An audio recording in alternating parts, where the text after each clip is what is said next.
What am I saying? The way this year is starting, the testimonies we are hearing, it shows that this year will dance.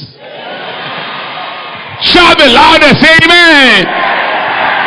Lift your right hand and I speak and prophesy to you. This year is a celebration year. Other people had their years, but for you, this year is your own year. In Jesus' precious name. Give the Lord the praise and take your seat. 2 Samuel chapter 22 from verse 1. I will read all the way to verse 4. And David spake unto the Lord the words of this song in the day that the Lord had delivered him out of the hand of all his enemies, and out of the hand of Saul. And he said, the Lord is my rock and my fortress and my deliverer. The God of my rock, in him will I trust. He is my shield and the horn of my salvation, my high tower, my refuge, my Savior. Thou savest me from violence. I will call upon the Lord who is worthy to be praised. So shall I be saved from mine enemies. We can stop there. I'm speaking tonight quickly on the subject, the Lord our deliverer. The Lord our deliverer.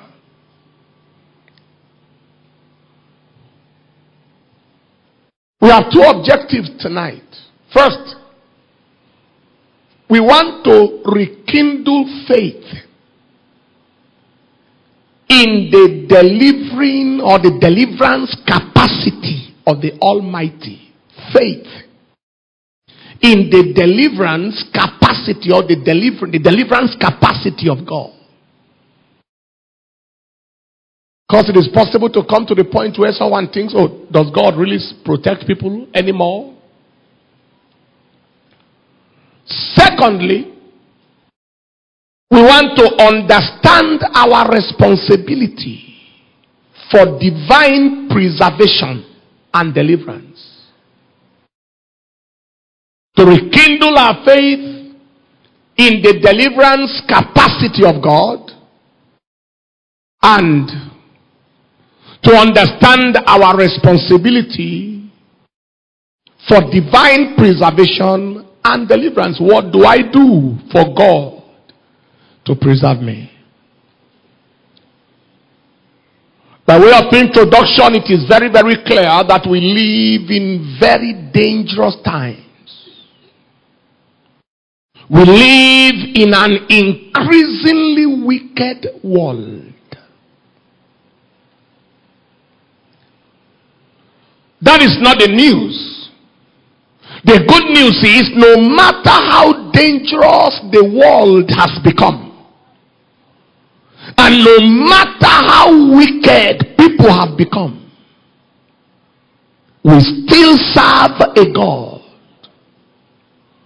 who is eternally committed to the preservation and the deliverance of his people. In Psalm 23 from verse 1, the Lord is my shepherd, I shall not want. He maketh me to lie down in green pastures. He leadeth me beside the still waters. He restoreth my soul. He leadeth me in the paths of righteousness for his name's sake. Now, though I walk through the valley of the shadow of death, I will fear no evil. Why? For thou art with me. Thy rod and thy staff, they comfort me. So it doesn't matter what we walk through. It's exactly what he says. We are walking through it. We are not stopping there. So we serve a God who is eternally committed to the preservation of his people, even in dangerous times. Please let it be clear to you, sirs and ma'ams, that times change. People People change, situations change, but God cannot change, and his word does not change.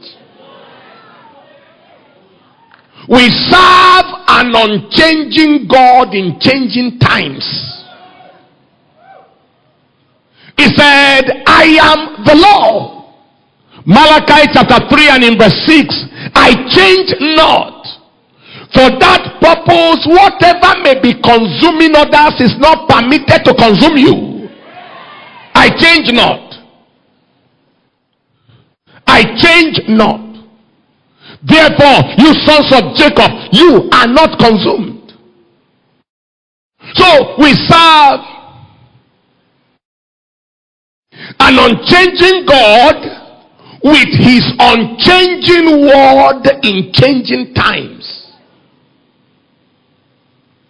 It doesn't matter what has changed, the word hasn't changed. Somebody say loud, amen. Jesus Christ the same yesterday, today, and forever.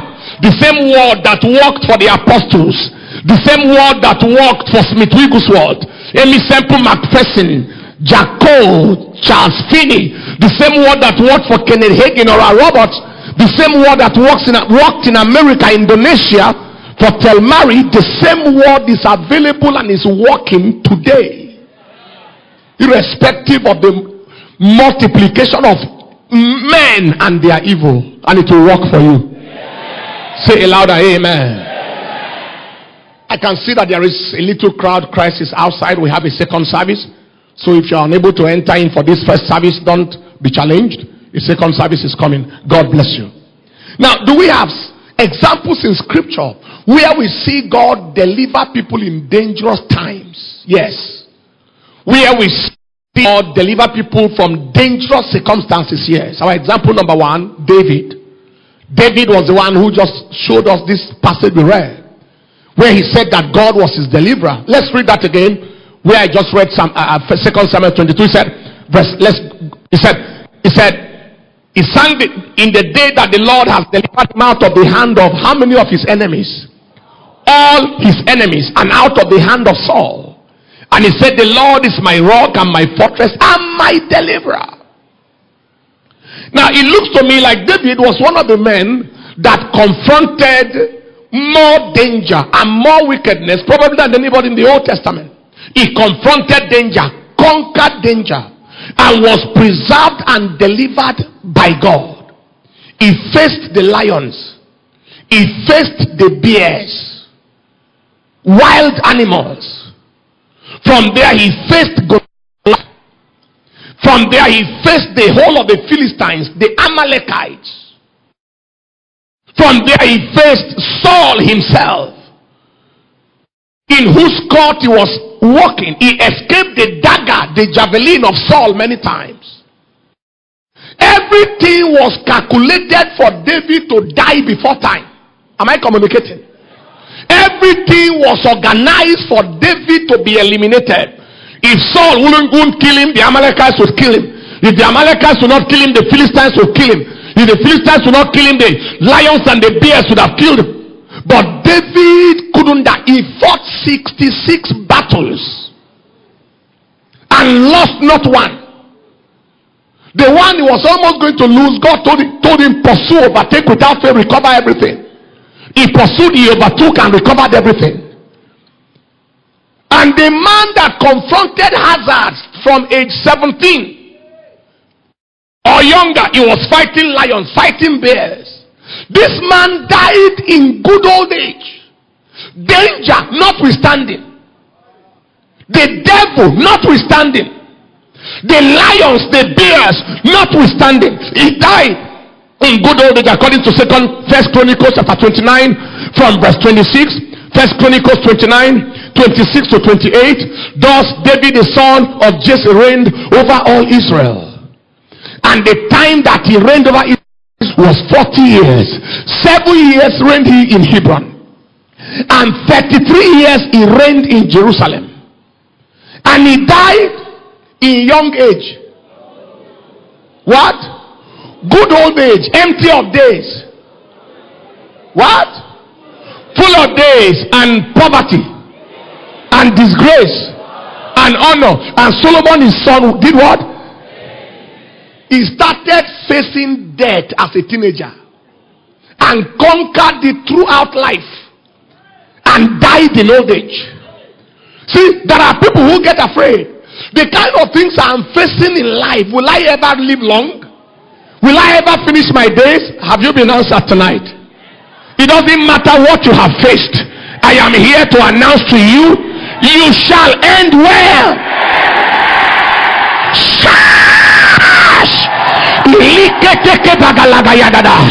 If David ended well, if David finished his days, if David lived his full life, you shall end well. Maybe the devil started confronting you from the womb of your mother. I am here to announce to you that devil that failed at that time will fail again, and it will fail permanently. Shout the loudest amen.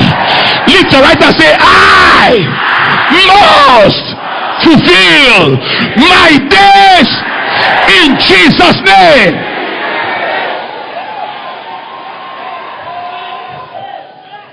Whatever plot and plan and program and agenda of the enemy lined up for you and your family, you will confront, conquer, collapse all of them and finish well. Say a loud amen. Look at somebody, prophesy, say, don't be afraid, you shall live long. That statement just answered somebody. Just answered somebody. Just answered somebody. You just answered somebody's question. Somebody who has been under that torment, and the devil say, look, just see all the things you have suffered. You are just 30 years. You are just 25 years. See how many things you have passed through. How many of you, how do you think you are going to live up to 40 or even to talk of 50 or to fulfill your days? I am here to announce that that devil is a liar. You shall fulfill your days. Shout the loudest amen.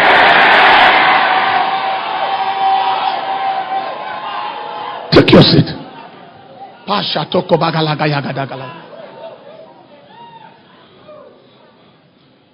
Sample number 2 was Job.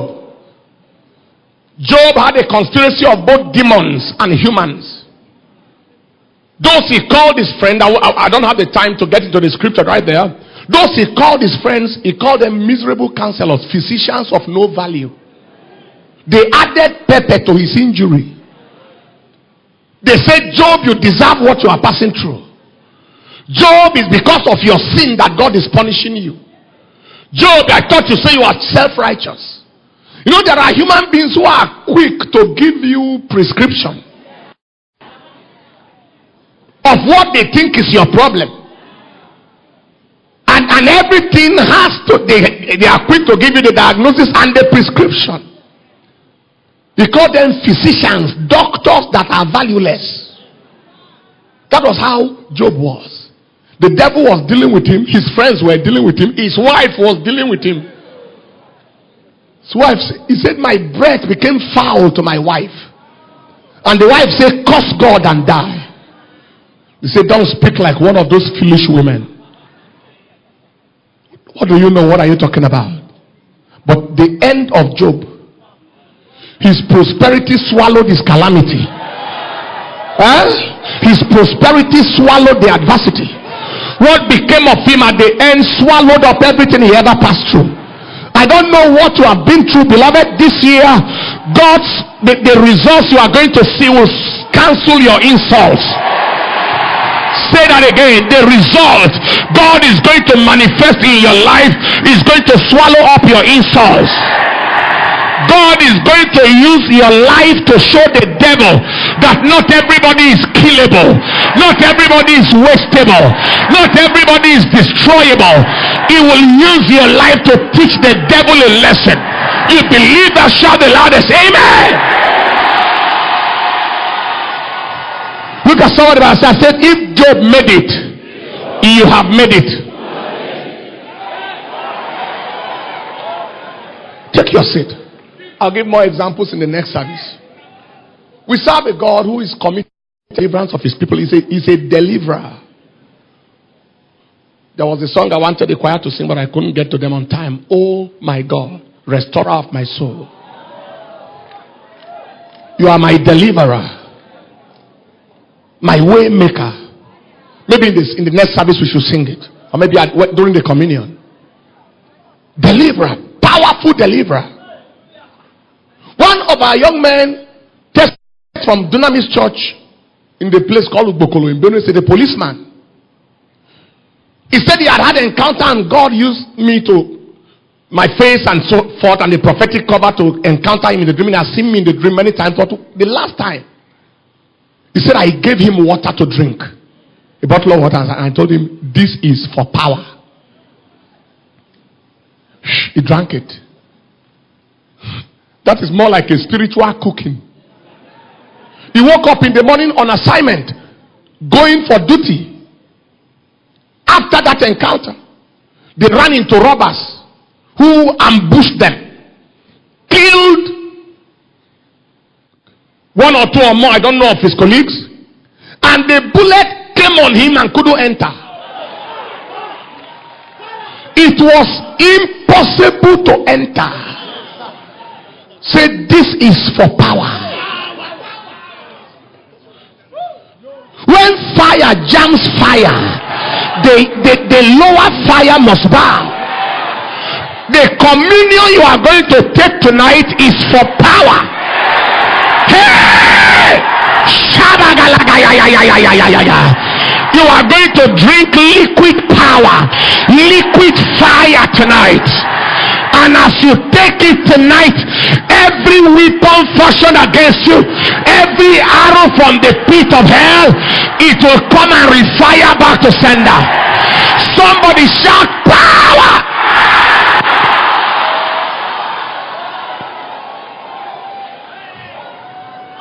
Take your seat. Say, this is for power. And the man came back home alive. The bullet could not penetrate him because God already cooked him.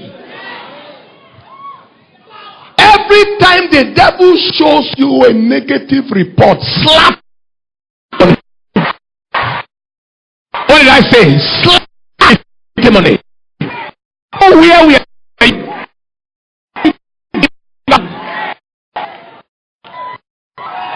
Bible says, come the devil. The word of our so silence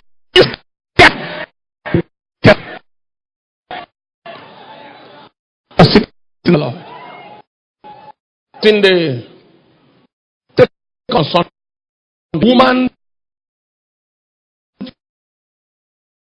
a child, and God gave her a child, and then they went to the border between Cross River and Cameroon, and were swimming in the river. And they were not swimming, they just went there. She doesn't know how to swim. She doesn't know how to swim. Not to talk of the child. And suddenly the boy entered the water. And began to drown inside water with only one hand out. The body of the boy was already submerged in the water, drowning. Woman is looking like a typical woman. Will I be afraid of this water and allow this boy to die? Or I die with the child? Before she could recover, I said, my pastor said, there shall be no more. She jumped into the water. Without knowing how to swim, carried the child and walked on top of the water.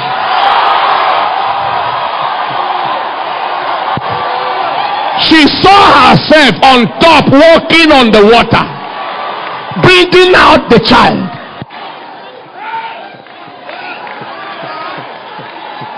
Hey! Hey! Are you just sitting and looking like that? Stand up on your feet, lift your right hand and say after me, say in the name of Jesus, I cannot die just like that.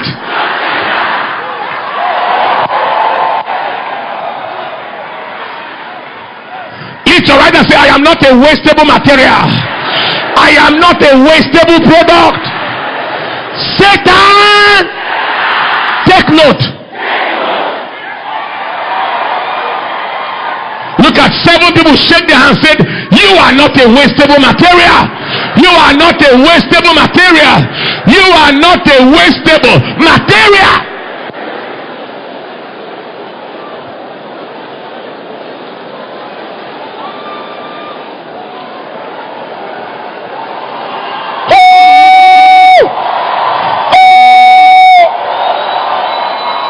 Something will happen this year, sir, that will shock the devil, that will shock those who think you are wasting your time going to church. And it is starting right now. Shout the loudest, amen. Take your seat in the presence of the Lord.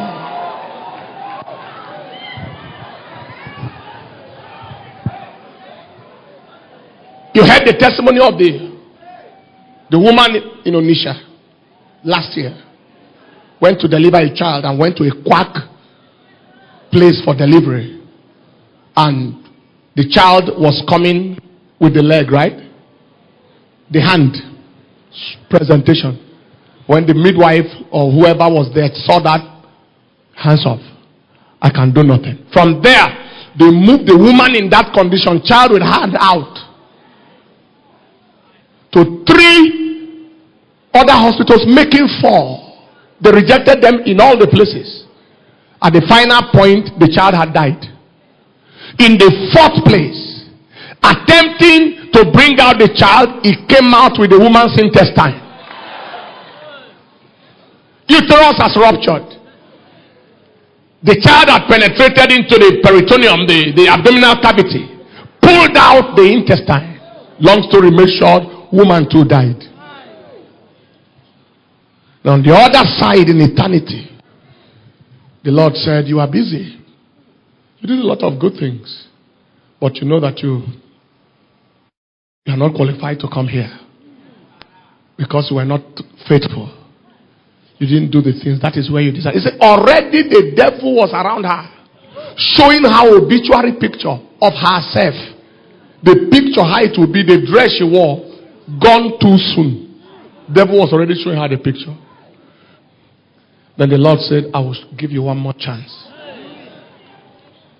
And then she turned and looked and saw myself and my wife on our knees praying, interceding. Presently, the husband came to that hospital and said, my pastor said there shall be no loss.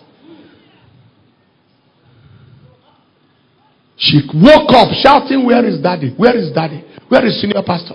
The doctor said, who is daddy? Who is senior pastor? He said, I saw him just now. And the husband said, it's our senior pastor. Where is daddy Enenche? Where is he? Where is he? I saw him just now. He said, oh. The doctor said, who is that person? He said, it's our pastor in Abuja. God proving himself again as deliverer. Not just stopping the dead, but allowing the devil to do his worst. Nothing can be more terrible than that. As a medical doctor, I can let you know it's impossible. Even if the child did not come out like that, that the uterus only ruptured, that is death instant. Not to talk of the intestines are pulled out. If the intestines alone exploded without the uterus rupturing, that is fecal peritonitis. Outcome is death. Remember what we used to call it in medicine, where you have a bud-like rigidity, and they call the fascia hypocritica. Just this woman would have died in any case. But Jehovah said, devil, have you done your worst? Give me chance. Hey! Hey! I don't know who God is speaking to here, but I can tell you the devil will never win the battle in your family. He won't win the battle in your life. He won't win the battle of your destiny. He won't win in your case. In the name of Jesus. Look at someone and say, that devil will not win that battle. In your life, in your family, in your destiny. In Jesus' name. Take your seat in the presence of the Lord. And so, without doubt, God is a deliverer, a preserver of his people. The testimonies are a knockout for the devil. What is your responsibility to experience deliverance from God? I'm going to mention 8 points. Our time is so short, but I'll try and see how fast I can go. My counsel is that you please pick the second service message, because you have 8 points, and the 8 are the keys to what I'm talking about. No matter how big one leg is, you cannot survive with just one leg. And so we need the 8 keys. Now, number 1, live in the fear of God. Avoid evil. 2, maintain spiritual sensitivity. To see God deliver you massively. Spiritual sensitivity. 3, avoid the fear of the enemy. Refuse to fear the devil. Live in the fear of God, avoid evil. Maintain spiritual sensitivity, avoid the fear of the enemy. Number 4, watch your utterance. You want God to be involved in rescuing you from the hands of the enemy. Watch your utterance. Number 5, live in the secrets of God. I didn't just say the secret place. Live in the secrets of God. Live inside secrets. And some people may be wondering, what are you talking about? Yes. Light, insight that God shows you out of his word. Living inside it secures your life. Number 6, be watchful and prayerful. Be watchful and prayerful. Resist the temptation of spiritual slumbering. Be watchful and prayerful. Number 7, refuse to give up. This is the garment of discouragement and depression. It's a killer. It's a killer.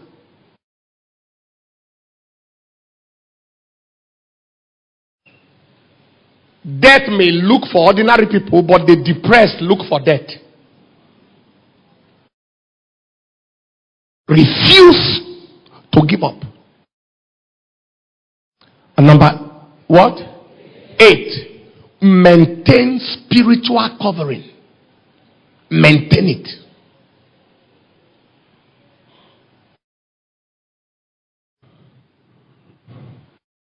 Ensure that your life and your destiny remains covered. Now, there is more to covering than claiming that somebody is your pastor. I'm going to go in detail in this subject in the second service. I'm going to be dealing with the first 4 points just for convenience. 1, 2, 3, 4 in this service. And then 5, 6, 7, 8 in the next service. But again, like I said, because of the crucial importance of all the points, I'd like you to pick the MP3, as this is the first preservation message for the year. Pick the MP3, continue all of them. So let's take number 1. Live in the fear of God. Proverbs chapter 19, verse 23. He said, the fear of the Lord tendeth to life, and he that has it shall abide satisfied. He shall not be visited with evil. The fear of the Lord tendeth to life, so it prolongeth life. It ensures that a person lives. It brings satisfaction.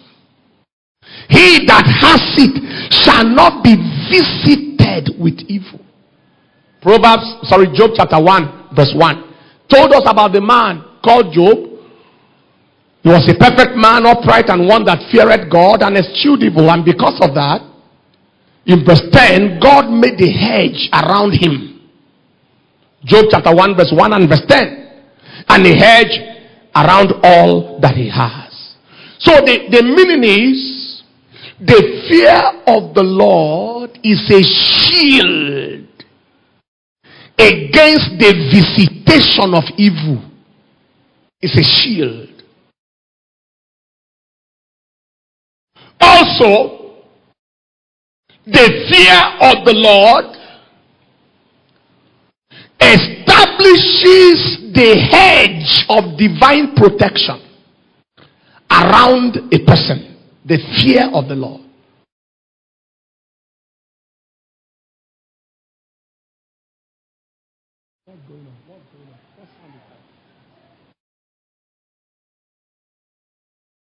Now, what is the fear of the Lord? Proverbs chapter 8 verse 13.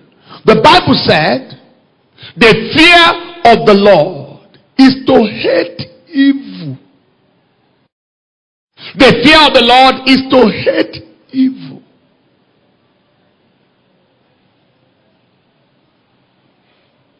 Now what happens where the fear of God is absent? What is the implication of a person that has no fear of God? 3 things I'm going to say quickly. First, the absence of the fear of God is the violation of the conscience. When a person does not fear God, he violates his conscience freely. It is the absence of the fear of God that establishes a life in guilt. A man or a woman who fears God will never allow his conscience to remain in guilt. So whatever makes you guilty makes you vulnerable. Am I communicating? That which makes you to feel guilty is opening a door. Secondly, the absence of the fear of God makes people to hurt others without feeling. When the fear of God is absent, somebody is hurting his wife, the husband, the brother, the sister, the colleague in the office, the employees, is defrauding people, is injuring people, and he feels nothing about it. The lack of the fear of God makes people to exist without emotion, without human feeling. The meaning of that is, where a person lives like that, he is vulnerable to destruction.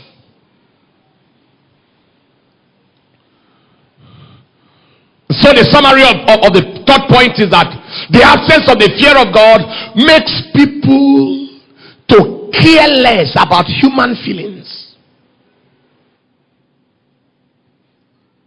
Judas Iscariot died because of the absence of the fear of God.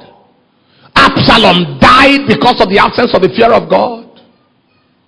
Achan died because of the absence of the fear of God. Beloved, where we start from is to ensure that the conscience remain healthy, so that your safety remains intact. Am I communicating? Live in the fear of God. Number 2, maintain spiritual sensitivity.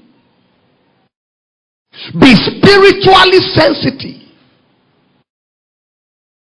I am going to say many things, that I want you to take note of this before I read the passage. The first thing I'd like you to note is that sensitivity is key to safety. When the aircraft signals and The communication gadgets of the aircraft are no longer sensitive. They are not picking the weather anymore. They are out of touch with the control tower. They cannot receive any signal, and they have lost their sensitivity. A crash is inevitable. Sensitivity is key to safety. Let me say it in another way. Spiritual sensitivity is foundation for spiritual security. Foundation. If your life and your destiny must be spiritually secure, you must be spiritually sensitive. Let me say it a third way. There is a connection between your perception and your protection. Your perception. What you perceive has a hand in how protected you can get from God. When people lack perception, many times they lack protection from God. There is a connection between your perception and your protection. Let me say it finally like this. There is a connection between your discernment and your deliverance. The lack of discernment has brought death for many. It is possible to die a needless death, to enter a needless trap, to be wasted just like that, when sensitivity is not lacking. It's not present. Is God speaking to somebody here? There was a time the king of Israel, I believe that was Ahab, was going to war. I don't have the time, but I'll give you the reference. 1 Kings chapter 22. You read the whole passage all the way from verse 1 all the way to verse 32, thereabout. They were going to war with the Syrians. And Ahab told Jehoshaphat, the king of Judah, to go with him to the battle. And then all the 400 prophets in Israel were prophesying. Go. The Lord has given you Ramoth Gilead. Go. God is with you. Go. The battle is in your favor. Jehoshaphat, a spiritual man, said, everybody said, go, go, go, go, go. Is there another prophet I can inquire from? Is there another prophet of the Lord? Yes, Ahab said, yes, there is a prophet of the Lord. There is another one. His name is Micaiah, the son of Imlah. But I hate him, because he does not prophesy good concerning me at all. Everything he says about me is evil. Jehoshaphat said, let's hear from him first. Micaiah, the son of Imlah, came. And the king said, what do you have to say? He said, go, go, go. Didn't everybody say you should go? Go. You will prosper. The king said, no, no, calm down, calm down. What is God saying? He said, you want the truth? I see all Israel scattered on the mountain. And I said to somebody, I said, what has happened? He said, these are sheep without shepherd. In other words, their king has died. Wow. He said, Jehoshaphat, didn't I tell you? The man doesn't have good prophecy for me. He said, wait first, wait first, wait first. And the Lord said, who shall convince Ahab for me to go to war so he can die there? And one demon said, send me, I want to go. Let me become a lying spirit in the mouth of all his prophets, so I can lie for him. And the Lord said, all right, if you want to do the bad job, go ahead. He said, that is what has happened to all your people. Instead of Ahab saying, oh Lord, what did I do that you want me to go and die like this? Okay, I reverse. Okay, forgive me. Okay, I'm not going to the war again. He said, lock up the man. Lock Micaiah. In fact, before they locked Micaiah, someone called Prophet Chenaniah, he carried his hand and slapped Micaiah. He said, which way went the Spirit of God from me to talk through you? Well, how did the Spirit of God pass? We are the one that are the professional prophet in the land.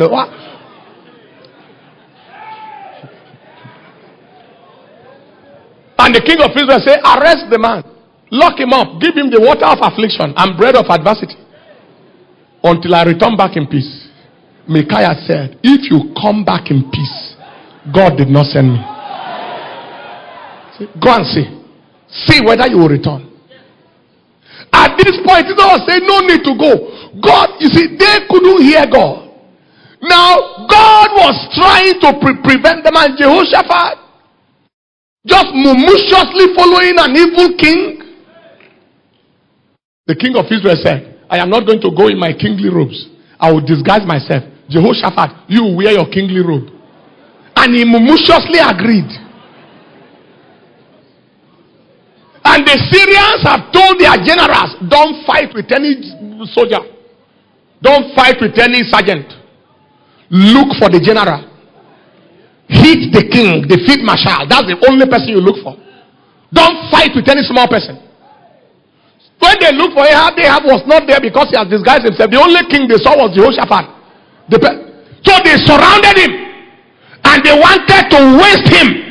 Then he cried and said, I'm not the one. No.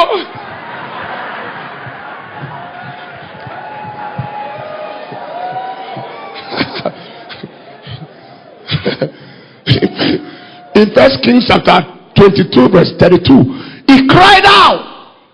Came to pass when the captains of the chariot saw Jehoshaphat, that they said, surely it is the king of Israel. And they turned aside to fight against him, and Jehoshaphat cried out. And it came to pass when the captains of the chariot perceived that he was not the king of Israel, that they turned back. But God did something for him. 2 Chronicles 18:31 gives a fuller account where he said, God, and it came to pass when the captains of the chariot saw Jehoshaphat, that they said, it is the king of Israel. Therefore they compassed about him to fight. But Jehoshaphat cried out, and the Lord helped him, and God moved them to depart from him. That was what saved his life. It was only mercy. He has died since. You will not die another person's death. Whose death was Jehoshaphat about to die? You will not die another person's death. That amen is too paralyzed. And nobody should force you against your will to go and die a needless death. Shout the loudest amen. Little writer say, I refuse to die another person's death. Take your seat. But let me say it like this. Somebody gives you a call. Your friend. Jane. My introduction is next tomorrow. Join me for this introduction. Let's go. Please, I need you in Lagos in 2 days' time. You wanted to travel. All of a sudden, it's as if alarm started blowing inside you. You lost peace. You wanted to pray about the journey, no flow. Transport money dry, whatever. Everything just worked against it. The closer the time, the more troubled you become. What you do, call your friend, say, Lizzie, so sorry. For many reasons I can't explain now, I am unable to come for this introduction. But if Jesus tarries to come, I trust to be there at the main marriage or the wedding. Please bear with me. God bless you. She might return back and say, oh, Jane, what are friends for? You can't stand with me at a time like this. If you do this kind of thing, I may never forgive you. I may never forgive you. I'm warning you now.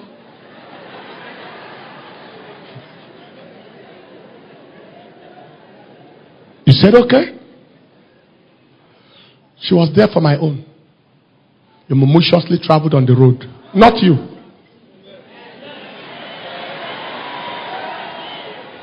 And then the vehicle didn't reach. And then they looked for her. They could only find her in the mortuary. No God to blame. No devil to blame. You have to be alive before somebody can forgive you or not. If you don't come, I will never forgive you. If you died, what is the use of the forgiveness or unforgiveness? I am saying this with passion because many have forced themselves to die. That is, they walked against their own peace. They walked against their conviction.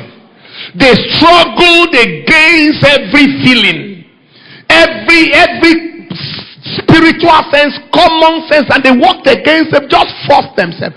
And the person you wanted to please is alive. Nothing is compulsory in life except to make heaven.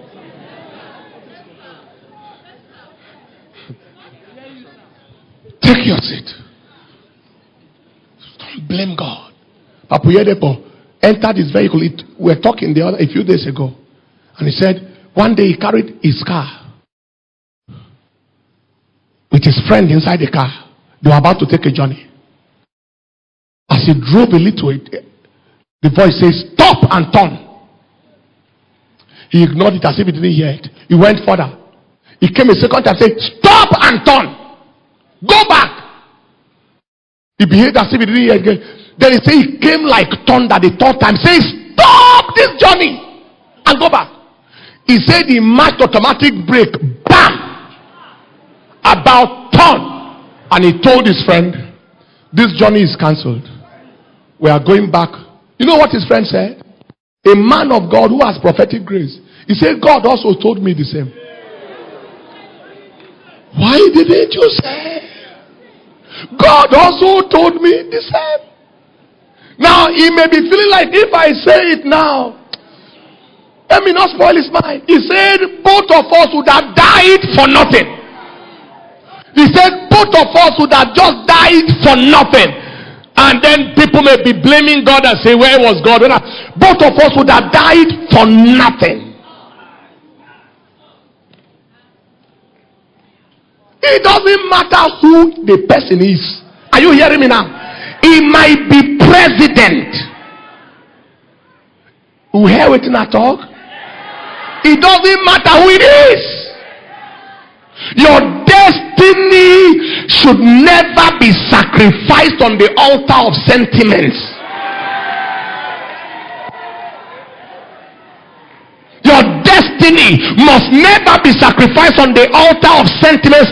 Your life must never be sacrificed on the altar of the attempt to please a person. He may be your mother. He may be your father. In all due respect, sir, there is a way I'm feeling. Please give me a little time. We live in a world where people try to please others at the expense of their life, at the expense of their destinies. Where people suspend principles and everything in order to make somebody feel comfortable. And the things you are considering that made you not to care about how you are feeling, those things will not matter if things go wrong. Am I communicating? They won't matter at all. God forbid. Those who died before their time, did life continue for others or not? It will never be your portion. It will never be your portion.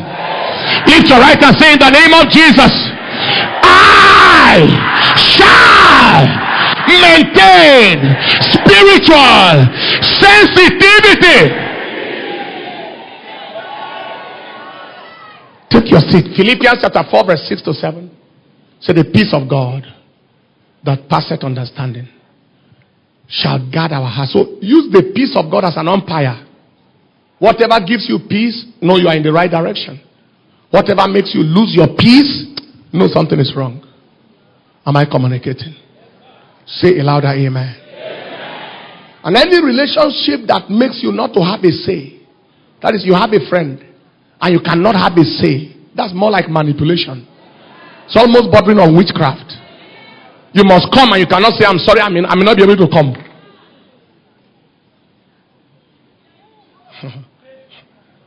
Something is wrong somewhere.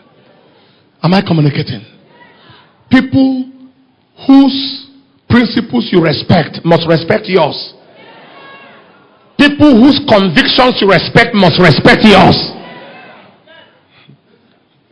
I think I have overspoken tonight, but it's a good year for you. Let me go to point number 4 because of time. Avoid the fear of the enemy. Job chapter 3 verse 25 to 26. Job said, the thing which I greatly feared is come upon me, and that which I was afraid of is come unto me. Avoid the fear of the enemy. Avoid the fear of evil. Avoid the fear of disaster. Avoid the fear of calamity. Avoid the fear of premature death. Avoid the fear of sudden incurable disease. Fear is a magnet of disaster. Fear magnetizes in your direction the same things you fear. Avoid the fear. Let me say it like this. Never allow a negative experience to form the basis of your expectation. Let me say, one girl called me some time ago. Her mother was 43 years old and died of cancer. Her sister was 23 years old and died of cancer. And then she was 23 years and began to feel symptoms. And as I looked at the wickedness of the devil, my heart was inflamed. But again, I also saw that the devil gave them a basis to expect something. It happened to this person. How are you sure it won't happen to you? It happened to that person. A negative experience must never form the basis of your expectation. The revelation of the scripture is the basis of your expectation. It is what is written that is permitted to happen. Are you hearing what I'm saying here? Peter died by the sword of, James died by the sword of Herod, but Peter did not surrender himself to die just like that. Herod may have killed James and only God knows why, but my name is Peter, not James.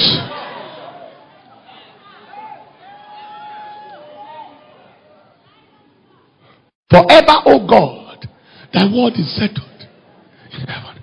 Fear is what the enemy uses to make people vulnerable. But hear me as I begin to round off on this point. Fear comes the same way that faith comes. Faith cometh by hearing, and hearing the word. Fear cometh by both hearing and seeing the news in the world. Very hard before you take a newspaper today and you will hear somebody was kidnapped, some ritualists did something and killed somebody, some cultists on campus did something, some cattle rearers fought some people and some people died, some terrorists did this and that, some club somewhere got open to CNN, open to anything, open to any news. If you care at all, the things that are flying in the air, they are designed to suffocate your faith and fertilize your fear and ventilate your doubt. Am I communicating? How many of you have ever read something on the newspaper or you watched something and it affected the way you slept that night? One day I went to a town. I told you the funny story before now.